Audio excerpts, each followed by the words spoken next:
What is going on, bottom line viewers? It's Mitch back here with another fantasy stardom and situm for week number 4 of the NFL season. We're wrapping up September. We're wrapping up the first 4 weeks, the extended preseason. That's what I call it, of the NFL season. NFL teams are starting to get a handle on really what their offense is going to look like, which players are going to perform week in and week out. There's been some injuries recently, so that's a big deal. But I'm here to kind of sort out your lineup. Who are those guys that are going to be more consistent from week in and week out? And which guys do you want to sit? Which guys do you want to start this week in week number 4? Again, no easy decisions here. If you want the easy decisions, go somewhere else. If you need me to tell you, you need to start, I don't know, Melvin Gordon, then go somewhere else. I'm here to tell you those in-between, players that you're not really sure about. So let's get into it, starting off with the quarterback position. At the quarterback position, I'm going to start off with what is usually an obvious one, but it really hasn't the last 2 weeks. Tom Brady, week number 2, week number 3, very much was struggling out there against the Lions last week. Matt Patricia knew everything, out-coached Josh McDaniels, way out-coached him, out-schemed him, knew where Tom Brady was going to go with the football, and in week number 2, he played a Jacksonville defense that was just all over them, and really there's been a lot of issues, but as great as those defenses played in those games, as much as they deserve the respect for their performances, this has really all been about the Patriots. The Patriots offense, no matter how good your defense has been in the past, has still been able to come out and perform well. But this season, the receivers lack a lot of talent. Chris Hogan not creating separation. Cordell Patterson playing out there and running the wrong routes. Philip Dorsett disappearing at times. Just there's a lack of skill at the wide receiver position, and they're not getting open. Insert Josh Gordon. Josh Gordon, I think, is going to play in this game against the Miami Dolphins. Yes, Xavier Howard is a very good corner and a shutdown-worthy corner, but even if Josh Gordon doesn't have a successful week this week, it's going to open up Tom Brady. It's going to open up Rob Gronkowski, those receivers underneath, because of Josh Gordon's deep speed and the threat to go over top. So it's really going to help the entire Patriots offense from that perspective. I do believe they played the best defense in the NFL in week 2, and a defense that really knew everything about the Patriots in week number 3. In week number 4, they play a Dolphins team that they usually blow out at home. I think this will be a closer game, and that's what's leading me right into my other start of the week, which is Ryan Tannehill. Ryan Tannehill, I think, is going to have a very successful week this week against the Patriots. Until I see the Patriots defense really turn it around or look any better than I've seen them look these first 3 weeks, I think he's going to have a great week. He's actually played very well recently. Last week he was awesome. He doesn't make a lot of mistakes. He has a comfortable floor because he can scramble and run occasionally and break 30-yard runs, go for touchdowns, stuff like that. But also Tannehill, he's just... his deep ball this year has been awesome. He never really misses it. He'll make occasionally a big play every game or so, and he'll just hit those constantly underneath. When you talk about the Dolphins offense is completely made to go against the Patriots defense. The Patriots defense is slow. It's not very good at covering crossing routes. They play a lot of man-to-man coverage. They rely a lot on their corners to get up there, get physical, and play man against those wide receivers. And with Miami, they have a lot of receivers with a lot of speed. Just in general on offense, they have a lot of speed. There is no slow player on this offense. The slowest guy is Danny Amendola, but he is known for creating separation against man-to-man with his savviness in the slot. So you have Amendola, you have Albert Wilson, who's kind of coming into his own. Kenny Stills can get deep. You have Jakeem Grant, who's a speedster. Kenyon Drake out of the backfield. These guys are perfect against the Patriots. They actually remind me a lot of kind of a worse version of the Kansas City offense that I think has had a lot of success against the Patriots defense in the past. So I think Ryan Tannehill will have a very successful week because I think Adam Gase is going to set him up for success against the Patriots defense. Phillip Rivers, he plays the Buffalo Bills. Or sorry, not the Buffalo Bills, the San Francisco 49ers. Played the Buffalo Bills already. But just like the Buffalo Bills, this game is expected to be a blowout. Phillip Rivers playing the San Francisco 49ers, they've given up something like 29 points per game already this year. That's not very good. You talk about the LA Chargers. They're one of the best offenses in the NFL. Keenan Allen is just having another awesome year. Melvin Gordon's having a great year. Austin Eckler's been awesome out of the backfield. Mike Williams is catching touchdowns. This offense is really coming into its own. This is the best offensive line they've had in a long time in LA or San Diego. But Phillip Rivers he's on the money. And against the 49ers, this game might turn into a blowout. It's expected to be a blowout. It's a 10.5, I believe, point line in Vegas right now. But I actually think that the 49ers offense could keep this somewhat close. And I think that the 49ers, missing Richard Sherman, their secondary is pretty weak. I actually think that the Chargers will go after it through the air instead of running the ball this week, and that means Phillip Rivers should have a really successful game, because the 49ers, if they're good anywhere on defense, it is against the run. So go with Rivers this week. He's going to have another very successful week. Case Keenum, he's playing the Kansas City Chiefs. He's actually had some decent moments this year so far, but against Kansas City, you just got to start the quarterback who plays them. They're the worst defense in the NFL, and there are some pretty bad defenses in the NFL this year. So that being said, if this game turns into a shootout, Case Keenum does not care. He's going to go out there. He's going to sling the football. He's going to try and make plays. The thing I love about Case Keenum, he doesn't give two shits. He's just going to go out there. He's going to sling that football. He's going to hit Emmanuel Sanders. He's going to hit Demaryius Thomas, whoever it may be. Kansas City, I don't think they can match up with these receivers. These receivers are very talented. And I don't really see them having much of a pass rush here. Plus, it's in Denver. So that's a big deal. And I think that overall, just Case Keenum, I just love the way and the style he plays with, and I think it's going to be favorable against a Kansas City team who has and leaves a lot of plays open for offenses to make. It's just a matter of the quarterback going out there and making those plays.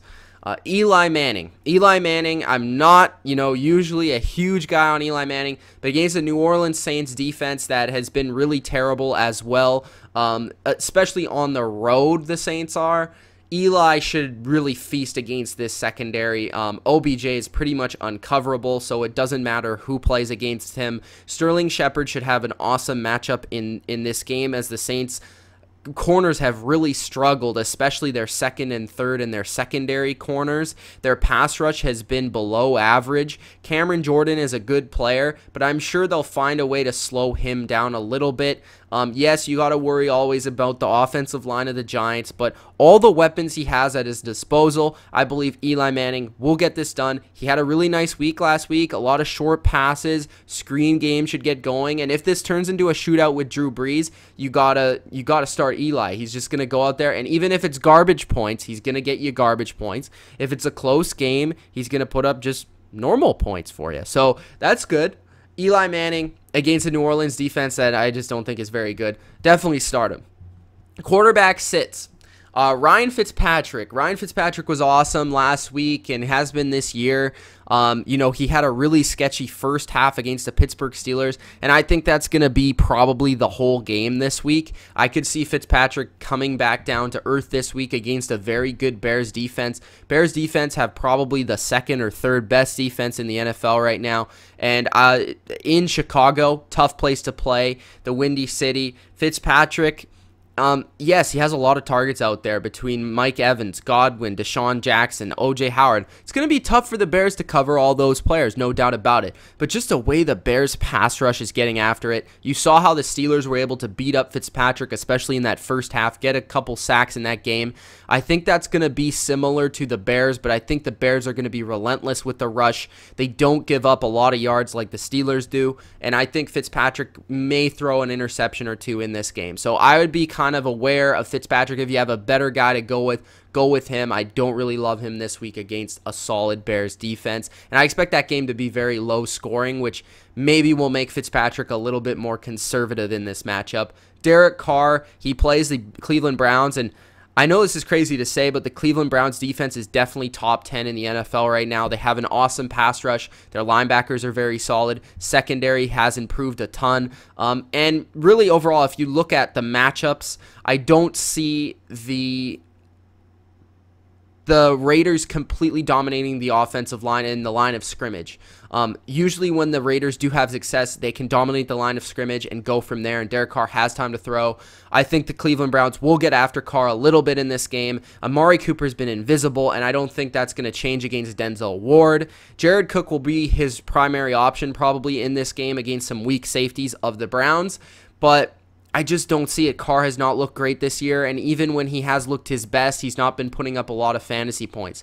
So I'd stray away from Carr this week in week number 4. Blake Bortles. Bortles plays the New York Jets defense that I don't think is all that bad, and especially a defense that I think matches up well with the Jacksonville Jaguars. I don't think the Jaguars' offensive line and their offense and their run game is going to be able to push around this Jets front. This Jets front's very physical, big, hard to move, and I think that's really going to force Bortles into some uncomfortable situations, and I think that overall, they're going to find a way to get pressure after Blake Bortles. The Jets, Todd Bowles, very creative with their defensive schemes in that regard. I think that's going to make Bortles struggle and maybe have a really bad game here. And last year, you got to think the Jets did beat the Jaguars. This was a bad game for Bortles and the Jaguars last year, and I don't expect that to be very much different this year.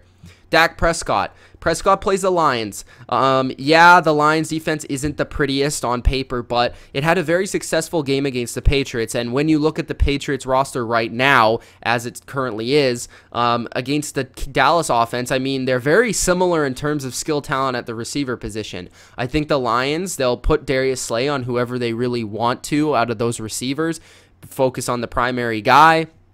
I think they're going to stuff the box with a lot of players like they did against New England and really force the run game nowhere. Matt Patricia very good at scheming in that regard.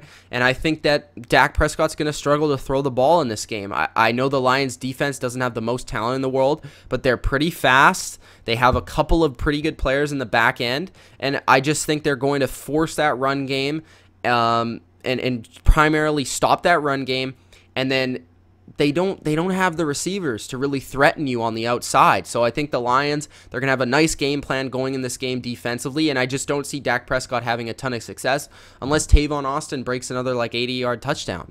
The next guy is Baker Mayfield, and this is only a sit because I don't want people to overhype Baker Mayfield. He's playing the Raiders, and the Raiders aren't that great. It is in Oakland, but I just don't overhype him. If you have Baker Mayfield and you have another quarterback and you picked him up and maybe you're looking to start him because of the hype, just if you have a guy that I have on the start list or you have a regular starter, start that guy. You know, wait for Baker Mayfield to really show what he's got. I know he had a really great game on Thursday night against the Jets, but just slow down, slow your roll on Baker Mayfield and give it a couple weeks and just see how it plays out. My running back starts. Philip Lindsay is one of my bigger starts this week against the Kansas City Chiefs. I really like what I've seen from Philip Lindsay. He looks like the best running back the Broncos have had in actually quite some time. He's very talented, has great explosion out of the backfield, and I think he could be a #1 back in this league for sure. He's outperformed Royce Freeman. Yes, he's had some interesting things happen throughout the games, like he was kicked out in one of the games, but I just think that Philip Lindsay overall, when he touches the ball, he's so explosive. He's tough to stop. He has a good balance. He's good balance, and I think he's going to be really tough for the Chiefs to stop. And then you have to factor in that not only do I think KEENUM will be successful in this game, I think a big part of this game plan for the Denver offense is going to be controlling the clock, and I think that they're going to be wanting to keep the Chiefs off the field. I actually think Freeman also is not a bad start in this game. I think the Broncos will be able to run the ball in this game, and they're going to want to chew the clock and keep pace, and that's where the run game and Philip Lindsay comes into hand. Then you have Kenyon Drake, as I mentioned last with Ryan Tannehill. This offense for Miami is perfect to play against the New England defense, and they're going to give them a lot of matchup issues, and no bigger issue than Kenyon Drake. Drake is really hard to stop in both the run game and the pass game, very explosive, good side-to-side agility. He's tough to tackle, and I think last year when you watched that game in Miami, Kenyon Drake was the star of the show. He had nearly 200 yards in that game. I could see him having 100 yards in this game. I could see, him having a very dynamic outing in this game. The only real fear here is that the Patriots somehow turn it around, and we've seen something previously we haven't seen this year. But other than that, I think regardless, Drake should have a successful game. And the next guy, sorry, Kerryon Johnson of the Detroit Lions. Johnson was really impressive against those Patriots last week. I think this is the week he finally gets a majority of the touches in the run and the pass game. I could see him really having a breakout game this game. And remember, the Dallas Cowboys defense, sure, I've been complimentary of their defense this year, but when they don't have Sean Lee, they're a completely different unit, completely different team and defense. So that being said, Kerryon Johnson, he can do it all. He has great vision. I really like the way he sets up his blocks and hits the hole. Good speed, great out of the backfield, great hands. He just seems to be a player that's developing really quickly, and I think the Detroit Lions are going to give him more and more and more as these weeks go on, and I'm really starting to like this sleeper pick from the drafts this year in fantasy, and I think you should start him this week. Sony Michel, another guy that's a rookie that I've been very high on throughout the draft process going into this year. I hope this is the week that Sony Michel can sort of have a breakout game. But I'm expecting with Tom Brady to have a better game this game. I'm expecting the run game to have a little bit better success this game. They are at home. I expect Sony Michel to at least get in the end zone here. So I expect him to have a pretty good game. I could see him having a multi-touchdown game in this game. I think that with Burkhead out, it takes one running back completely out. Sony Michel is getting all the touches as the primary first and second down running back. James White is also there, but he's primarily the pass catcher. So Sony Michel, if you don't have him in your league, go out there, trade for him. I think he's going to be a great asset for you as the weeks go on. I think he's continuing to get better every week with the way that he's recovering from this injury, and I think this week could be his best week yet. Austin Ekeler of the LA Chargers playing for the 49ers. As I stated with Rivers, I think this is going to be a passing game, but Ekeler has had standalone value every single week this year with Melvin Gordon there having great games. I think Ekeler, if this game becomes a shootout, he's going to play more. If this game is a primary passing game, he's going to play more. So both of those things, I think, play into the hand of Austin Ekeler. He's been very explosive with the ball on his hands. He's making big plays on screens, on catching the ball out of the backfield, running the ball. He's a very good running back. Reminds me a lot of Danny Woodhead. Running back sits, Derrick Henry against the Eagles. Eagles, very good run defense. I think this week the Titans won't have a lot of success in that regard because that's pretty much their whole offense right now. They can't pass the ball. The Eagles are not scared of it, and I think Derrick Henry's going to be shut down. Barber of the Tampa Bay Buccaneers. Bears, very stout front, talent all over the place, big guys, hard to stop, and I think they're going to be outmatched on the offensive line. Barber's not had a lot of success this year, and I think this is another week where you sit him. Isaiah Crowell playing the Jacksonville Jaguars, the best defense in the NFL. They're not having it. Crowell has had some pretty successful weeks this year, and I actually liked him coming in this year as like a third running back. He's proved his worth so far, but this week against the Jaguars, I don't think you can start any Jets. AJAYI, I think against the Titans very stout front against the run. I think they're really going to be focused on stopping the run. Plus, AJAYI has not proven himself to be able to stay on the field so far this year. I think that this is a sit for you. The Titans defensive line, they are very good at stopping the run, and I think they're going to force the Eagles to beat them with their deep passing game, which they don't have much of. I think a lot of this is they're going to have a lot of guys in the box controlling the short passing game and the running game, and I think factoring that in, I think AJAYI is going to not be a good start for you this week. LeSean McCoy against the Packers. I think a lot of this has to do with what I think the game script's going to be. I don't think the Bills will be running the ball a lot because I think Aaron Rodgers is going to be scoring a lot of points. So that being said, I think that the Bills overall, LeSean McCoy he's just not a good player to have on your team. He's too hard to predict what's going to happen. Maybe it improves with Josh Allen, but I just don't see it improving against a Green Bay team that I think is going to score, like I said, in Green Bay. And actually, the Packers defense isn't too bad against a run. Wide receiver starts, Emmanuel Sanders. I brought up Case Keenum earlier. I brought up Emmanuel Sanders' name. They don't have anyone to cover this guy on the Chiefs. I think he's going to have a lot of receptions. I think he's going to have a lot of targets. I could see him having a huge game, over 100 yards, a touchdown possibly. This should be a shootout. This should be a game where the Chiefs are pushing the ball down the field, and I think the Broncos will as well with Emmanuel Sanders. Sterling Shepard, as I brought up, I think Shepard's going to have a really good matchup this week against the Saints defense. This game's at home. And I expect Lattimore to be playing against Beckham, and Lattimore hasn't been great this year, but also the guys behind him have been pretty much awful, and Shepard has looked pretty good so far this year, and I think without Evan Ingram there, there should be more targets, there should be more opportunity for him, and I could see him having a really good week here. Boyd of the Cincinnati Bengals. AJ Green is banged up. He could actually be the #1 receiver this week, but even if he isn't, he's had some really successful weeks the past couple of weeks for your fantasy football teams. If you did start him, it's kind of tough to call with him, but he's looking to get a regular role in this offense and definitely becoming the #2 target for this offense, so that's really good to hear.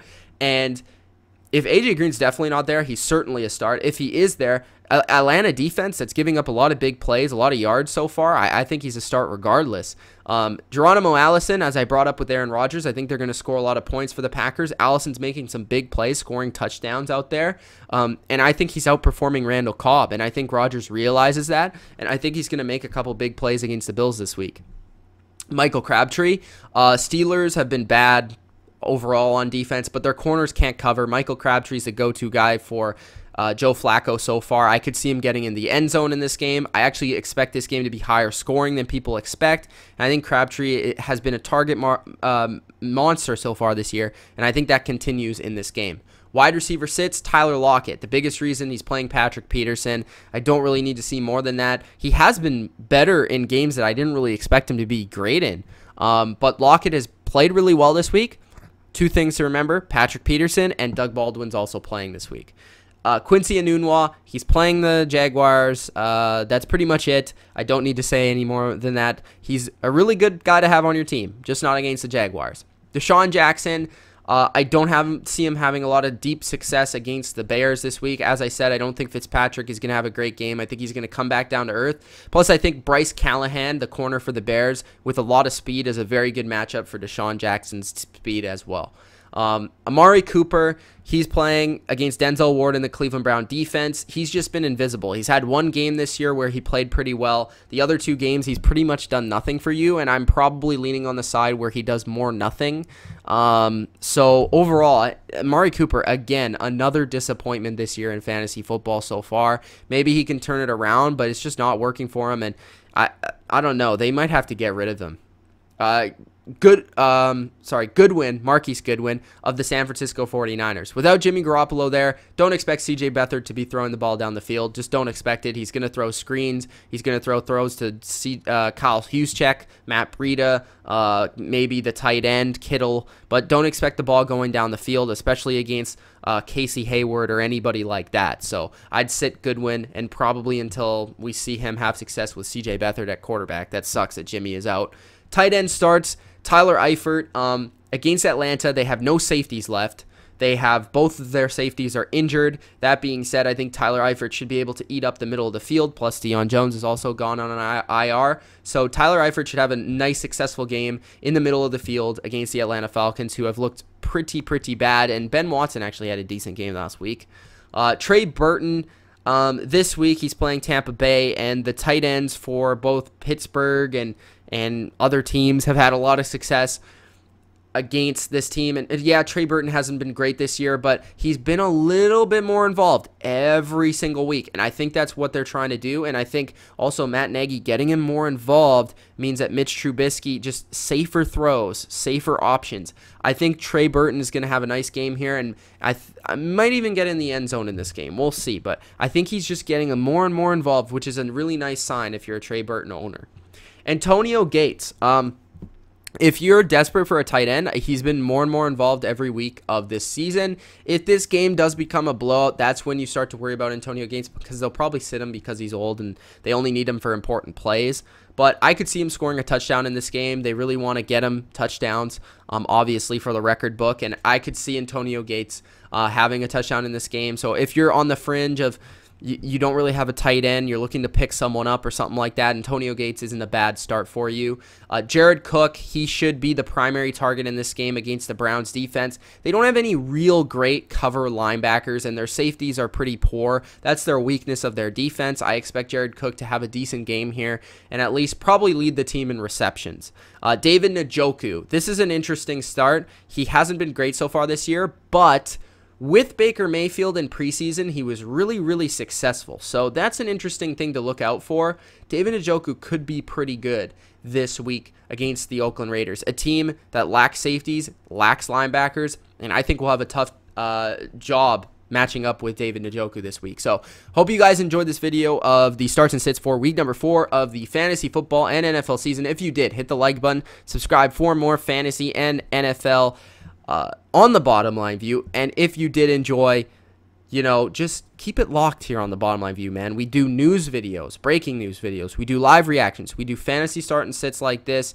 We do recaps. We do previews, all that stuff. So if you're an NFL fan, tune into the Bottom Line View, subscribe to the Bottom Line View, hit the notification bell, and we'll see you next week for more starts and sits. Good luck this week. Peace out.